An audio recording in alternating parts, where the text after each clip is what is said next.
स्वागत है आपका शक्ति कोचिंग के इस यूट्यूब चैनल पर। पिछले वीडियो में हम जो है छत्तीसगढ़ के इतिहास के क्रम में मराठा शासन पढ़ रहे थे और हमने देखा कि छत्तीसगढ़ में पहला मराठा शासक हुआ था बिम्बाजी भोसले। तो हमारा आज का भी टॉपिक रहेगा मराठा शासन। छत्तीसगढ़ में मराठा शासन, जिसमें हमने देखा कि छत्तीसगढ़ का पहला मराठा शासक कौन हुआ? बिम्बाजी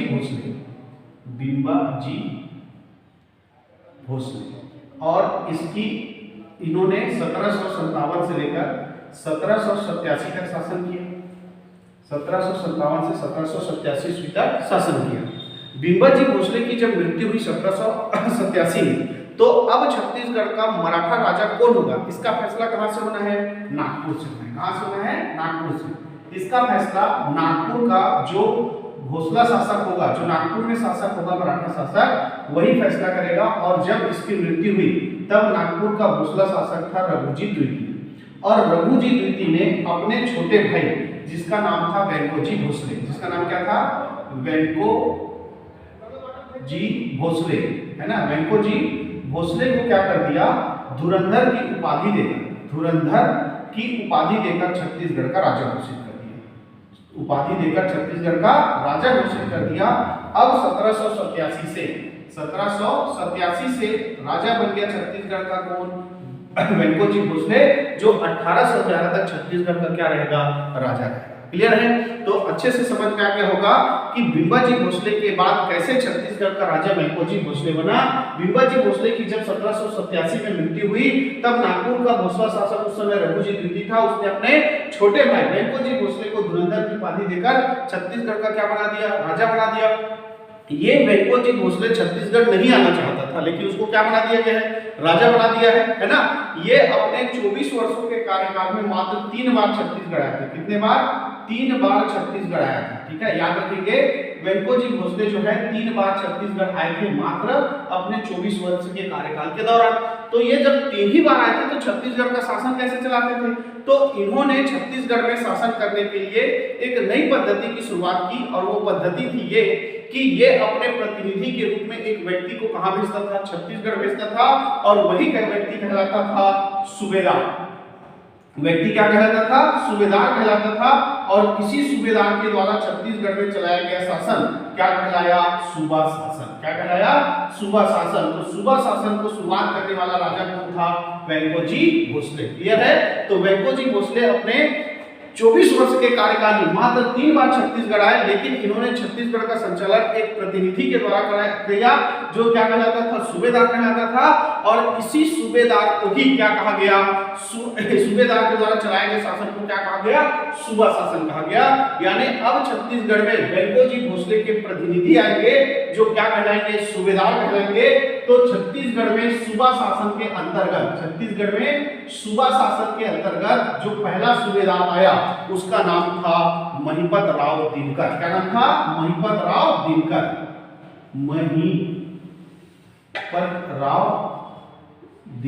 तो पहला सूबेदार बनकर कौन आ गया? महिपत राव दिनकर। तो क्वेश्चन आता है, छत्तीसगढ़ में सूबा शासन के अंतर्गत पहला सूबेदार कौन था? तो छत्तीसगढ़ में पहला सूबेदार था महिपत राव दिनकर, जिसने 1787 से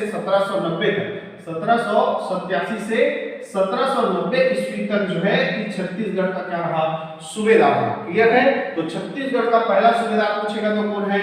महिपत राव दिनकर, पहला सूबेदार। ठीक है, ये जब आया तो पूरा शासन जो है किसके हाथ में था? आनंदीबाई के हाथों में था। पिछले क्लास में हमने देखा था कि क्या हुआ था? बिम्बाजी भोसले की क्या हो गई? मृत्यु हो गई। तो उसकी पहली पत्नी उमाबाई उसके साथ सती हो गई। रमाबाई जो है वन को चली गई, और जो पूरा सत्ता है वो किसके हाथों में आ गई थी? आनंदीबाई के हाथों में आ गई थी। तो महिपत राव दिनकर के समय जो पूरा शासन था वो किसके हाथों में था? आनंदीबाई के हाथों में था। किसके हाथों में था? आनंदीबाई के हाथों में था। तो ज्यादा कुछ कर नहीं पाया, लेकिन इसने रायपुर में बूढ़ा तालाब का निर्माण कराया। रायपुर में बूढ़ा तालाब का निर्माण कराया है किसने? महिपत राव दिनकर ने। महिपत राव दिनकर ने बूढ़ा तालाब का निर्माण कराया है। और इसी सूबेदार महिपत राव दिनकर के समय एक यूरोपीय यात्री था जिसका नाम था फॉरेस्टर। यूरोपीय यात्री कौन था? फॉरेस्टर। ये 1790 में जो है छत्तीसगढ़ घूमने आया था। फॉरेस्टर। तो क्वेश्चन आता है यूरोपीय यात्री फॉरेस्टर किस महिला किस शासक या किस सूबेदार के समय छत्तीसगढ़ आया था, तो किसके समय आया था, महिपत राव दिनकर के समय आया था। क्लियर है। तो इस तरह ये महिपत राव दिनकर का क्या रहा, सूबेदारी वाला शासनकाल रहा कि ये छत्तीसगढ़ का पहला सूबेदार हुआ। इसके समय शासन पूरा किसके हाथों में थी, आनंदीबाई के हाथों में थी, और इसने रायपुर में बृहद तालाब का निर्माण कराया है। और इसी के समय 1790 में यूरोपीय यात्री कौन आया था, फॉरेस्टर आया था। और इसके बाद जो है सूबेदार बना कौन, विट्ठल राव दिनकर। दूसरा सूबेदार बनकर कौन आया, विट्ठल राव दिनकर। ठीक है। तो अगला सूबेदार कौन बनकर आया, विट्ठल राव दिनकर। और विट्ठल राव दिनकर ने 1790 से लेकर 1796 ईस्वी तक छत्तीसगढ़ की सूबेदारी की। 1790 से लेकर 1796 ईस्वी तक इस छत्तीसगढ़ की सूबेदारी की। यानी छत्तीसगढ़ का दूसरा सूबेदार कौन था, विट्ठल राव दिनकर। ठीक है। दूसरा सूबेदार कौन था, विट्ठल राव दिनकर। दूसरा सूबेदार कौन था, विट्ठल राव दिनकर। अब पिछले क्लास में हमने देखा था कि जो बिंबाजी भोसले थे वो पूरे छत्तीसगढ़ में क्या चालू करना चाहते थे, परगना पद्धति चालू करना चाहते थे, लेकिन वो चालू नहीं कर पाए थे। इसीलिए उनको परगना पद्धति का क्या कहा जाता है, सूत्रधार कहा जाता है। उस परगना पद्धति को चालू करने वाला था कौन, छत्तीसगढ़ में विट्ठल राव दिनकर। इसीलिए विट्ठल राव दिनकर को परगना पद्धति का जन्मदाता कहा जाता है। परगना पद्धति का जन्मदाता, तो परगना पद्धति का जन्मदाता कौन है, विट्ठल राव दिनकर। और इसने छत्तीसगढ़ को, जो कलचुरियों के समय छत्तीसगढ़ों में बांटा था, उसे 27 परगनों में बांटा। उसे कितने परगनों में बांटा, 27 परगनों में बांटा। तो यहाँ से क्वेश्चन आता है कि परगना पद्धति को चालू करने वाला कौन था, विट्ठल राव दिनकर। और मराठा शासन काल के समय छत्तीसगढ़ में कितने परगने थे, तो कितने परगने थे, 27 परगने थे। मराठा शासन काल के समय कितने परगने थे, 27 परगने थे। और इस परगनों का जो मुखिया बना वो कहलाया कमाविंसदार। ठीक है। तो जो प्रमुख होता था परगना का वो क्या कहलाता था, कमाविंसदार कहलाता था। और इसी विट्ठल राव दिनकर के समय 1795 में एक यूरोपीय यात्री जो है रतनपुर और रायपुर की यात्रा किया था, जिसका नाम था कैप्टन ब्लंट। तो 1795 में एक यूरोपीय यात्री था जिसका नाम क्या था, कैप्टन ब्लंट। इसने छत्तीसगढ़ में रतनपुर और रायपुर का यात्रा किया था, किसके समय, विट्ठल राव दिनकर के समय। क्लियर है। तो विट्ठल राव दिनकर जो 1790 से 1796 के बीच छत्तीसगढ़ के सूबा शासन के अंतर्गत दूसरा सूबेदार रहा। इन्होंने ही छत्तीसगढ़ में परगना पद्धति की शुरुआत की, इसको जन्मदाता कहा गया। और छत्तीसगढ़ को इन्होंने 27 परगनों में बांटा और परगने का प्रमुख क्या कहलाया, कमाविंसदार कहलाया। और इसी विट्ठल राव दिनकर के समय 1795 में कौन आया था, कैप्टन ब्लंट जो है रतनपुर और रायपुर का क्या किया था, यात्रा किया था। इसके बाद तीसरा सूबेदार बन के आया भवानी कालू। तीसरा सूबेदार बन के आया कौन, भवानी कालू। ठीक है। 1796 के लास्ट में बन के आया। 1796 के लास्ट में बन के आया, कुछ ही महीने रहा और 1797 की शुरुआत में ये चला। क्या हुआ था, भवानी कालू जो है वो छत्तीसगढ़ का सबसे कम समय का सूबेदार है। पहले तो याद रखेंगे, सबसे कम समय का सूबेदार, सबसे कम समय सूबेदार है ना। सबसे कम समय सूबेदार कौन था बोलेगा, सूबा शासन के अंतर्गत, तो वो था भवानी कालू। अब ऐसा क्या था कि इसको सबसे कम समय का सूबेदार बनाया गया था, तो ध्यान दीजिए। वेंकोजी भोसले छत्तीसगढ़ का राजा है। छत्तीसगढ़ का राजा वेंकोजी भोसले, उसे छत्तीसगढ़ में आके शासन करना चाहिए, लेकिन वो अपना एक प्रतिनिधि बनाकर छत्तीसगढ़ भेज रहा है, जिसको क्या कह रहे हैं, सूबेदार कहला रहे हैं। और वो सूबेदार बना कौन, भवानी कालू। अब ये भवानी कालू वेंकोजी भोसले से भी रुसिया, ये क्या कर रहा है, अपना और एक प्रतिनिधि छत्तीसगढ़ भेज रहा है ना। तो इस भवानी कालू ने अपना एक प्रतिनिधि बनाकर छत्तीसगढ़, ये खुद नहीं आ रहा है, ये अपना प्रतिनिधि बनाकर भेज रहा है किसको, कोड़ो विष्णु को। किसको भेजा था, कोड़ो विष्णु को। कोड़ो विष्णु नाम के एक व्यक्ति को इसने अपना प्रतिनिधि बनाकर कहां भेजा, छत्तीसगढ़ भेजा।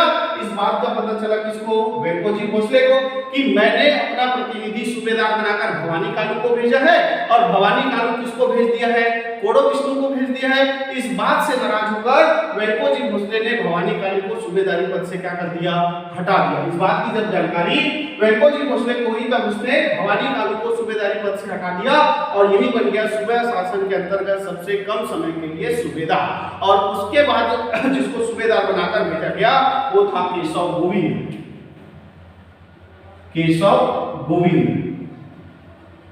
और केशव गोविंद ने 1797 से लेकर 1808 ईस्वी तक छत्तीसगढ़ में सूबेदारी। छत्तीसगढ़ में 1797 से 1808 ईस्वी तक जो है सूबेदारी की केशव गोविंद, और यही है सबसे अधिक समय का सूबेदार।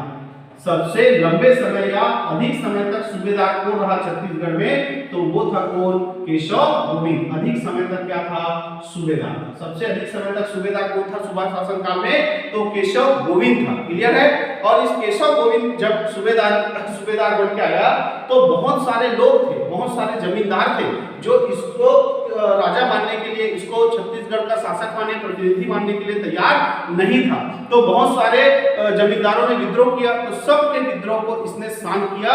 और कौन कौन से जमींदार थे जिसने विद्रोह किया, तो एक एक करके देखते हैं। इसके समय संबलपुर, रायगढ़, सारंगगढ़, ठीक है, रायगढ़, सारंगगढ़ है ना, रायगढ़ हो गया, सारंगगढ़ हो गया, उसके बाद हो गया सोनपुर, बरगढ़, सोनपुर, बरगढ़, शक्ति है ना, संबलपुर हो गया, सारंगगढ़ हो गया, रायगढ़ हो गया, सोनपुर हो गया, बरगढ़ हो गया, शक्ति हो गया, और एक था गंगापुर। इन जमींदार जो थे इसको प्रतिनिधि मानने के लिए, शासन मानने के लिए तैयार नहीं थे। इन्होंने विद्रोह किया कि हम नहीं मानते। तब सबके ऊपर आक्रमण किया किसने, केशव गोविंद ने, और सबके विद्रोह को क्या किया, शांत किया। और सिर्फ रायगढ़ और शक्ति को छोड़कर, रायगढ़ और किसको छोड़कर, शक्ति को छोड़कर, दो को छोड़ दिया। कौन कौन से को छोड़ दो, रायगढ़ को छोड़ दो, और एक था कौन सा, शक्ति जमींदारी को छोड़ दो। इन दोनों जमींदारी को छोड़कर बाकी सारे जमींदारी को केशव गोविंद ने किसमें मिला लिया, खालसा क्षेत्र में मिला लिया। किसमें मिला लिया, खालसा क्षेत्र में मिला लिया। इस तरह केशव गोविंद जो छत्तीसगढ़ में सबसे लंबे समय तक सूबेदार रहा, उसको कई सारी जमींदारी का विद्रोह का सामना करना पड़ा, जिसमें संबलपुर, रायगढ़, सारंगगढ़, सोनपुर, बरगढ़, शक्ति और गंगापुर प्रमुख थे। जिसमें से शक्ति और रायगढ़ को छोड़कर बाकी सारी जमींदारी को किसमें मिला लिया, खालसा क्षेत्र में मिला लिया। और इसी केशव गोविंद के समय जो यूरोपीय यात्री था कोलब्रुक, वो छत्तीसगढ़ आया था। कौन आया था, यूरोपीय यात्री कोलब्रुक,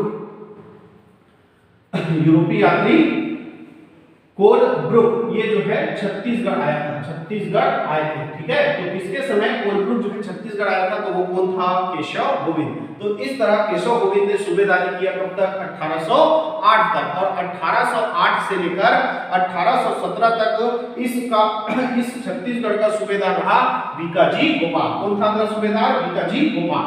तो बीकाजी गोपाल जब यहाँ का सूबेदार बना, ठीक है, इस समय छत्तीसगढ़ में पिंडारियों का चरम सीमा पर क्या चल रहा था, उपद्रव चल रहा था। तो अगला सूबेदार केशव गोविंद के बाद कौन बन गया, बीकाजी गोपाल। बीकाजी गोपाल, बीकाजी गोपाल कब से कब तक सूबेदार रहा, तो ये जो है 1808 से जो है 1817, 1808 से 1817 ईस्वी तक जो है छत्तीसगढ़ का क्या रहा, सूबेदार रहा। और इसके समय पिंडारियों का उपद्रव चल रहा था, यानी पिंडारियों का जो काम है, पिंडारियों का लूटपाट करना काम था, पिंडारियां है ना, पिंडारियों का उपद्रव है ना, पिंडारियों का उपद्रव चल रहा था। किसके समय, इसी बीकाजी गोपाल के समय चरम सीमा पे था। अब इसी बीकाजी गोपाल के समय 1811 में वेंकोजी भोसले की मृत्यु हो गई।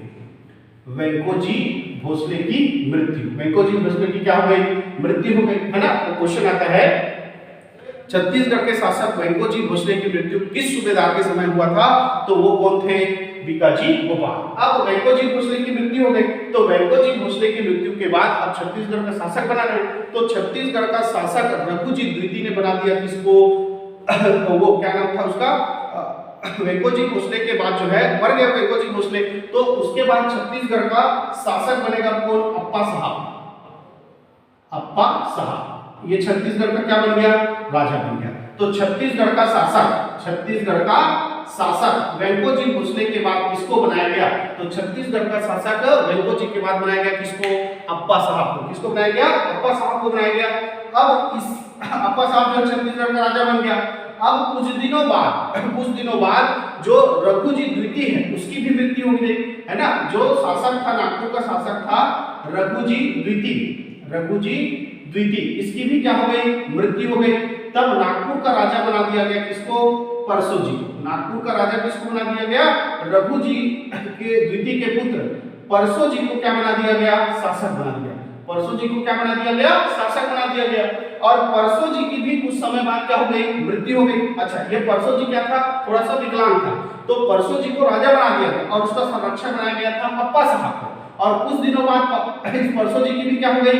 मृत्यु हो गई। तब नागपुर का शासक बन गया। अपने आप को किसने घोषित कर दिया? अप्पा साहब ने अपने आप को नागपुर का क्या घोषित कर दिया? शासक घोषित कर दिया। और इन्होंने अब ये शासक घोषित हो गया कौन? अप्पा साहब। क्लियर है? यहां तक समझ में आ गया होगा। एक बार फिर से समझते हैं। बीका जी को बाद जो है 1808 से लेकर 1817 तक सूबेदार बना छत्तीसगढ़ का। इसके समय पिंडारियों का उपद्रव चरम सीमा पर था। इसी के समय 1811 में वेंकोजी भोसले जो छत्तीसगढ़ का शासक था उसकी मृत्यु हो गई। जब छत्तीसगढ़ का शासक बनाया गया किसको? अप्पा साहब को।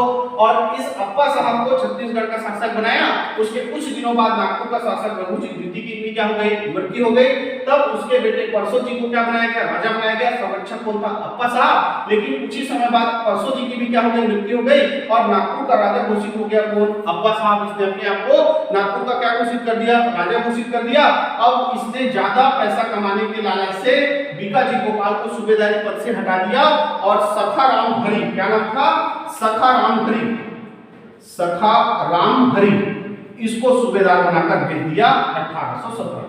1817 में सखाराम हरि को क्या कर दिया? सूबेदार बनाकर भेज दिया। अब ये ज्यादा पैसा कमाने करके भेजा था, तो ये किसानों से ज्यादा क्या करता था? टैक्स वसूलता था। तो किसानों ने इसकी क्या कर दी? हत्या कर दी।